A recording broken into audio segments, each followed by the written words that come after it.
നിങ്ങളുടെ YouTube channel എടുത്ത് നോക്കുമ്പോൾ ഷോർട്സ് സെക്ഷൻ ഭയങ്കര അത്ഭുതമുള്ള പോലെ തോന്നി. എല്ലാം കുറെ കോടികൾ വ്യൂ ഉള്ള 9 crore 8 crore 4 crore ഒക്കെ വ്യൂ ഉള്ള ഒരുപാട് ഇത് കണ്ടിരുന്നു. അപ്പോൾ സാധാരണഗതിയിൽ ഇത് ഒരു ഭാഷയില്ലാത്ത, അതായത് മ്യൂസിക് മാത്രം കൺവേ ചെയ്യുന്ന ഇതിനാണ് അത്രയധികം വ്യൂസ് നമ്മൾ കാണാറ് സാധാരണഗതിയിൽ. പക്ഷെ നിങ്ങൾക്ക് മലയാളം പറയുന്ന ഒരുപാട് ഷോർട്സിനും അത്രയും വ്യൂസ് ഉണ്ട്.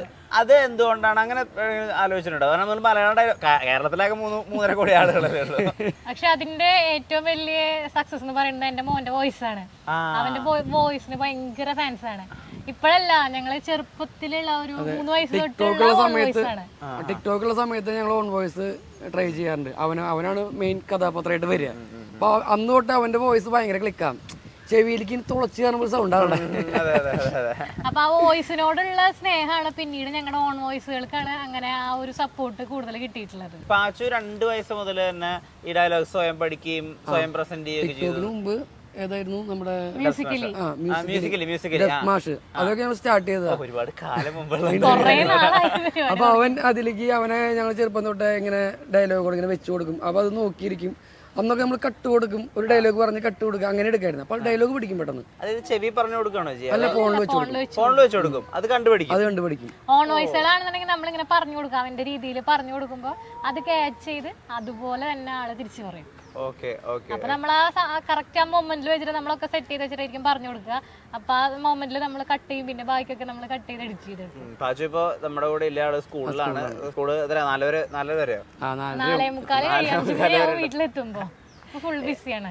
ഇപ്പൊ നിങ്ങളെല്ലാവരും റെക്കഗ്നൈസ് ചെയ്യുന്ന യൂട്യൂബേഴ്സ് ആണ്. ഒരുപാട് മീറ്റപ്പുകൾക്ക് വേണ്ടി പോകുന്നുണ്ട്, കൊളാബറേഷൻസ് വരുന്നുണ്ട്.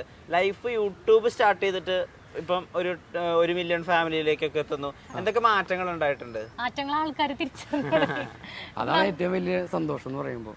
പിന്നെ നമ്മുടെ ഫാമിലിയില് സബ്സ്ക്രൈബേഴ്സിനെ കൂടി നമ്മുടെ സന്തോഷം കൂടല്ലേ. നമ്മൾ എവിടെ പോയാലും ആരെങ്കിലും ഒക്കെ നമ്മൾ അറിയുന്നവരുണ്ടായിരിക്കും. അത് കാരണം എന്ത് സിറ്റുവേഷനിലും നമ്മൾ പെട്ടുപോകും എന്നുള്ളൊരു അവസ്ഥ വരില്ല. അതാണ് ഏറ്റവും വലിയ സപ്പോർട്ട് തോന്നിയിട്ടുള്ളത്. നമ്മൾ ഏത് സ്ഥലത്ത് പോയാലും നമ്മൾ അറിയുന്ന ആരെങ്കിലും ഒക്കെ ഉണ്ടായിരിക്കും. അങ്ങനെ എന്തെങ്കിലും ഒരു അനുഭവം ഓർമ്മയിലുണ്ടോ ഈ അടുത്തെപ്പോഴെങ്കിലും ഉള്ളത്? ഈ അടുത്തുണ്ടായിരുന്നു പറഞ്ഞു കഴിഞ്ഞാൽ നമുക്ക് എപ്പോഴും നമ്മൾ എവിടെ പോയാലും തിരിച്ചറിയും. അങ്ങനെ പ്രത്യേകിച്ച് ഒരു ഇൻസിഡന്റ് ഒന്നും പറയാനൊന്നുമില്ല. പക്ഷെ സപ്പോർട്ടാണ്. നമ്മൾ എവിടെ ചെന്നാലും ഫസ്റ്റ് ചോദിക്കാൻ വന്നിട്ടില്ലേന്ന് ചോദിച്ചിട്ട് എല്ലാവരും ഇങ്ങോട്ട് ചോദിച്ചു വരും. അത് ഞങ്ങൾക്ക് തോന്നിയിട്ടുള്ളത് ചെറിയ കുട്ടികൾ തൊട്ട് വലിയ അമ്മമാര് വരെ, പ്രായമായിട്ടുള്ള അമ്മമാര് വരെ ചോദിക്കും. എല്ലാവർക്കും വേണ്ടത് പച്ചുനിയാണ്. ഞങ്ങൾ ഈ അടുത്ത് കോട്ടയത്തേക്ക് ഒരു വർക്കിന് വേണ്ടിയായിരുന്നു, ഒരു വീടിന്റെ ഷൂട്ടിന് വേണ്ടി വേണ്ടിയായിരുന്നു. അപ്പോൾ അവിടെ ഒരു ചേട്ടൻ, ആൾക്ക് മറ്റേ ഇതിന്റെ വർക്കാ, ഏത് ഇൻവെർട്ടറിന്റെ വർക്കാം, പുതിയ വീട് പണിതിട്ടുള്ളത്. അപ്പൊ ആളെ വന്നിട്ട് നീ അല്ല രാവിലെ പേപ്പർ ഇടാൻ പോയി ഇത്ര പെട്ടെന്ന് വന്നു. നമ്മുടെ ഈ അടുത്ത് പേപ്പർ ഇടുന്ന വീഡിയോ ഭയങ്കരമായിട്ട് ഈ ഇങ്ങനത്തെ ഐഡിയാസ് ഇല്ലേ? അതായത് ചില ഐഡിയാസ് ഒക്കെ സീൻ വൈസ് മാത്രം കമ്മ്യൂണിക്കേറ്റ് ആവുന്ന ഐഡിയാസ് ഉണ്ടായിരുന്നു. ഇപ്പോൾ ഫോണിലൂടെ ഇപ്പോൾ ഒരു ഭർത്താവിന് ഒരു എക്സ്ട്രാ മാരിറ്റൽ ബന്ധം ഉണ്ടെങ്കിൽ അത് ഭാര്യ മനസ്സിലാക്കുന്ന ഒരു കാര്യം ഉണ്ടായിരുന്നു. അത് ജസ്റ്റ് മ്യൂസിക്കിലൂടെ മാത്രം കൺവേ ആവുന്ന ഒരു റീലും കൂടി നിങ്ങൾ ചെയ്തിട്ടുണ്ടായിരുന്നു. എന്നാലും ഭീകര റീച്ച് ആയിരുന്നു. അപ്പോൾ അങ്ങനത്തെ ഐഡിയാസ് ആണോ ക്ലിക്ക് ആവുക? അതോ ഈ കൗണ്ടർ പറയുന്നത് ഇപ്പൊ അങ്ങനെ ഇന്ന പാർട്ടി ഇന്ന ആള് ചെയ്യാം, ഇന്ന പാർട്ടി ഇന്ന കണ്ടന്റ് ഇന്ന ആള് ചെയ്യാം, അങ്ങനത്തെ? നമ്മളെ സംബന്ധിച്ച് നമുക്ക് അങ്ങനെ ഇല്ല. ഞങ്ങളെല്ലാം കൂടി മിക്സ് ആയിട്ടുള്ള വീഡിയോസ് ചെയ്യാം, എല്ലാം ട്രൈ ചെയ്യും. ഡാൻസ് ഉണ്ട്, കോമഡി ഉണ്ട്, പാട്ട് പാടണോ, എന്ത് വേണോ, ടോം ആൻഡ് ജെറി കണ്ടന്റ് എല്ലാം ചെയ്യും. യൂട്യൂബിന്റെ ഒരു റവന്യൂ അത് മാത്രം ആശ്രയിച്ചുകൊണ്ട് ഒരുപാട് യൂട്യൂബേഴ്സ് ഉണ്ടായിരുന്ന ഒരു കാലം ഉണ്ടായിരുന്നു പോസ്റ്റ് കോവിഡ്. പക്ഷെ ഇപ്പോഴും അങ്ങനത്തെ ഒരു സാഹചര്യം ഉണ്ടോ?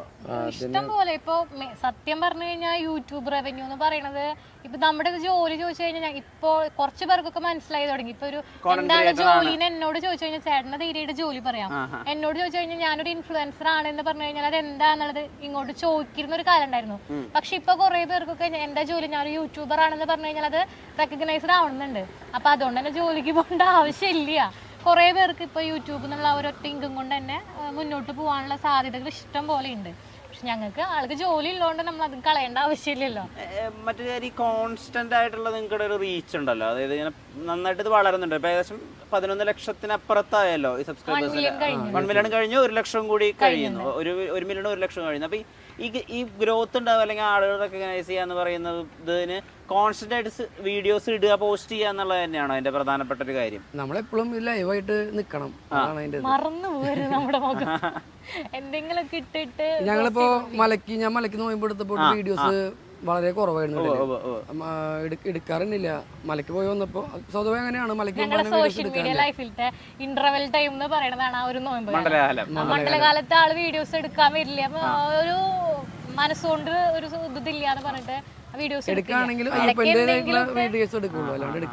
എന്തെങ്കിലും ഒക്കെ ചെറുതായിട്ട് ഇങ്ങനെ എന്തെങ്കിലും ഒരു കണ്ടന്റ് ഇടുന്നല്ലാതെ കണ്ടിന്യൂസ് ആയിട്ടുള്ള നമ്മുടെ വീഡിയോസ് എടുക്കാന്നുള്ള ഒരു മോഡലായിരിക്കില്ല. അപ്പൊ ആ ഒരു ടൈം നമ്മുടെ ഇന്റർവെൽ ടൈം 40 ദിവസം വ്രതം കഴിഞ്ഞ് വന്നപ്പോ ഈ വട്ടം ഇങ്ങനെ ഹോസ്പിറ്റലേഴ്സും കാര്യങ്ങളൊക്കെ ആയിട്ട് കുറച്ച് ഗ്യാപ്പ് വന്നു. അതിനുശേഷം എടുത്താണ് ഇപ്പൊ 2025 സ്റ്റാർട്ട് ചെയ്തിട്ടാണ് വീഡിയോ ഇത്രയും റീച്ച് കിട്ടിയത്. നല്ലൊരു തുടക്കാന്ന് വിചാരിക്കുന്നു. മാത്രല്ല ഒരു 282 തൊട്ട് 297 ആയി നിൽക്കായിരുന്നു. ഇപ്പം ഒരു 1.5 വർഷത്തിനടുത്തായിട്ട് ഈ ഫോളോവേഴ്സ് ഇങ്ങനെ കൂടുകയും കുറഞ്ഞു കയറണേ ഉണ്ടായിരുന്നില്ല. 2025 സ്റ്റാർട്ട് ചെയ്ത ഈ വീഡിയോ ഇട്ടപ്പോട്ട് 297 ആയിരുന്നു ഫോളോവേഴ്സ്. 310 ഇപ്പോ പെട്ടെന്നാണ് 13K ഫോളോവേഴ്സ് കയറിയത്. ഭയങ്കര ഹാപ്പി ആയി. 2025 ഞങ്ങളുടെ ഭയങ്കരമായിട്ടുള്ള ഒരു വർഷമാണ്. ഇനി ഇങ്ങനെ അങ്ങനെ വലിയ വലിയ കാര്യങ്ങളിലേക്കൊക്കെ ഞങ്ങൾ കടക്കുന്നതാണ് ഞങ്ങളുടെ പ്രതീക്ഷ. ഇപ്പൊ ഇൻസ്റ്റാഗ്രാമിൽ ഒരു പാട്ട് ട്രെൻഡിങ് ആയി കഴിഞ്ഞിട്ടുണ്ടെങ്കിൽ അല്ലെങ്കിൽ ഒരു മ്യൂസിക്കൽ പീസ് ട്രെൻഡിങ് ആയി കഴിഞ്ഞിട്ടുണ്ടെങ്കിൽ അതിനെ വെച്ചിട്ട് എല്ലാവരും റീല് ചെയ്യുമല്ലോ. അപ്പൊ പണ്ടായിരുന്നെങ്കിൽ നമുക്ക് ഒരേ റീല് തന്നെ കോപ്പി ചെയ്തിട്ടൊക്കെ ചെയ്യാൻ പറ്റുമായിരുന്നു. ഇപ്പം നോർത്തിലുള്ള റീലുകൾ ആളുകൾ ഇവിടെ കോപ്പി ചെയ്ത് ചെയ്യണ പരിപാടി. പക്ഷെ ഇപ്പൊ അത് പെട്ടെന്ന് പിടിക്കും. അപ്പൊ ഇപ്പൊ കാര്യങ്ങൾ ക്രിയേറ്റ് ചെയ്യൽ പണിയാണോ? അത് ഇപ്പൊ നാച്ചുറലി സംഭവിക്കുന്നുണ്ടോ? ഒരു മ്യൂസിക് കേട്ടു ഞങ്ങൾ അങ്ങനെ ചെയ്യാറില്ല. ട്രെൻഡ് ആയ സാധനങ്ങൾ ചെയ്യുമ്പോൾ ഞങ്ങൾ എങ്ങനെ പോലും ആ ട്രെൻഡ് പോയിട്ടാണ് മിക്കവാറും ഞങ്ങൾ ചെയ്യാറ്. അല്ലെങ്കിൽ പിന്നെ അതിന് വേറെ എന്തെങ്കിലും അവസാനം വേറെ ട്വിസ്റ്റ് ആയിട്ട് ചെയ്യും. സത്യം പറഞ്ഞാൽ ഇപ്പൊ മറ്റേ പുഷ്പയുടെ പാട്ട് ട്രെൻഡായി നിൽക്കുന്ന സമയത്ത് ട്രെൻഡായി അന്നിട്ട് പറഞ്ഞോടിക്കാ നമുക്ക് ആ റീലെടുക്കാന്ന്. പക്ഷെ ഇതുവരെ ഞങ്ങൾ അത് എടുത്തിട്ടില്ല. ഇനി എല്ലാവരും ട്രെൻഡും കഴിയുമ്പോ ആ സോങ്ങിന് തന്നെ നമ്മുടേതായിട്ടുള്ള രീതിയിൽ അപ്പൊ ട്രെൻഡ് അവസാനിക്കുമല്ലോ. അപ്പൊ അതിനെ നമ്മുടേതായിട്ടുള്ള രീതിയിലേക്ക് എന്തെങ്കിലും ഒന്ന് കൺവേർട്ട് ചെയ്തിട്ട് എവിടെയെങ്കിലും ട്വിസ്റ്റ് ഇട്ടിട്ട് അങ്ങനെ ചെയ്യും. അതാണ് നമ്മുടെ രീതി. പക്ഷെ ട്രെൻഡും ചെയ്യും ഒന്നും പോണല്ലോ. ഈ സാധാരണ ഈ ഇങ്ങനത്തെ കണ്ടന്റ് ക്രിയേറ്റേഴ്സ് ഒക്കെ അവരൊരു ഐഡിയേഷന് വേണ്ടി ഒരു മുറിയൊക്കെ എടുത്തിട്ട് ഇന്ന ഐഡിയ ചെയ്യാം, ഇത്ര സെറ്റ് ഓഫ് വീഡിയോസ് ചെയ്യണം, അങ്ങനെയൊക്കെ ഇത് ഭയങ്കര പ്രൊഫഷണലി കറക്റ്റ് ടൈം ടേബിൾ ഒക്കെ വെച്ചിട്ട് ചെയ്യുന്ന ആളുകളുണ്ട് കേട്ടോ. നിങ്ങൾക്ക് ഇതിനുള്ള ഐഡിയാസ് ഒക്കെ കിട്ടുന്നത് എവിടുന്ന? അല്ലെങ്കിൽ പ്ലാനിങ് ഉണ്ട് പക്ഷെ ഒന്നും പ്ലാനിങ് ഡെയിലി നടക്കുന്നുണ്ട്. നമുക്ക് അത് ചെയ്യണം ദാസ, നമുക്കിത് ചെയ്യണം ചെയ്യാം. പ്ലാനിങ് ഭയങ്കരമായിട്ട് ഞങ്ങൾ പ്ലാൻ ചെയ്യും. ഞങ്ങളുടെ പ്ലാനിങ് ഒക്കെ കിട്ടി കഴിഞ്ഞാൽ നിങ്ങൾ ഞെട്ടിപ്പോയി. ഗംഭീര പ്ലാനിങ്. ഒരെണ്ണം പറയാൻ പറ്റുമോ? നമ്മൾ ഇത്ര ടൈമിംഗ് ഒക്കെ വെക്കും. രാവിലെ ഇത്ര മണിക്ക് എണിക്കണം, ഇത്ര മണി തൊട്ട് ഇത്ര വരെ ഇന്ന കാര്യം ചെയ്യണം. അത് കഴിയുമ്പോൾ നമ്മൾ ഇന്ന് വീഡിയോനെ കുറിച്ച് ഡിസ്കസ് ചെയ്യണം. നാളെ ചെയ്യേണ്ട വീഡിയോ നമ്മൾ ഇന്നേ പ്രിപ്പയർ ചെയ്ത് സ്കിറ്റ് റെഡി ആക്കി വെക്കണം. വൈകുന്നേരം കണ്ടന്റ് സെറ്റ് ആക്കി വെക്കണം. ഇത്ര മണിക്ക് നമുക്ക് എടുക്കണം. ഒരു ബുക്കൊക്കെ മേടിച്ചിട്ടുണ്ട്. ബുക്കൊക്കെ മേടിച്ചിട്ട് ഒരു ദിവസം ഞാൻ ഇങ്ങനെ കുറെ ആലോചിക്കുമ്പോ ഒക്കെ മറന്നു പോകും ചേട്ടാ. അപ്പൊ ഒരു ബുക്ക് മേടിച്ചിട്ട് ഒക്കെ എഴുതി വെച്ചിട്ടുണ്ട്. ആ ബുക്ക് ഇപ്പോഴും ഭദ്രമായിട്ട് അവിടെ ഇരിക്കും. ചില സമയത്ത് കണ്ടന്റുകള് കിട്ടാൻ ഭയങ്കര ബുദ്ധിമുട്ടാണ്. ചില സമയത്ത് ഇങ്ങനെ കുറെ ഇങ്ങനെ വരും. അപ്പൊ മറന്നു പോകാൻ പാടില്ല. അപ്പൊ ഒരു ബുക്കിൽ നോട്ട് ചെയ്ത് വെക്കും. എനിക്ക് മൊബൈലിൽ നോട്ടില്ലേ, അതിലിങ്ങനെ അടിച്ചിടും ഓരോ പേര് വെറുതെ. അങ്ങനത്തെ പരിപാടിയൊക്കെ ഉണ്ട് മറന്നു പോകാണ്ടിരിക്കാൻ. ഇപ്പൊ ഇപ്പൊ ചെയ്തിട്ടുള്ള ഈ പത്രത്തിന്റെ സംഭവം എത്രയോ ഒരു 1.5 കൊല്ലത്തിന്റെ അടുത്ത് ഞങ്ങള് മുന്നേ ഞാൻ ഇതിങ്ങനെ ഒരു മനസ്സിലിട്ടിയ ഒരു തീം ആലോചിച്ച് വെച്ചിട്ടുണ്ടായിരുന്നാ. പക്ഷെ അപ്പോഴൊന്നും ഞങ്ങൾ ചെയ്തില്ല. ഇതുപോലെ എഴുതിയിൽ മാത്രം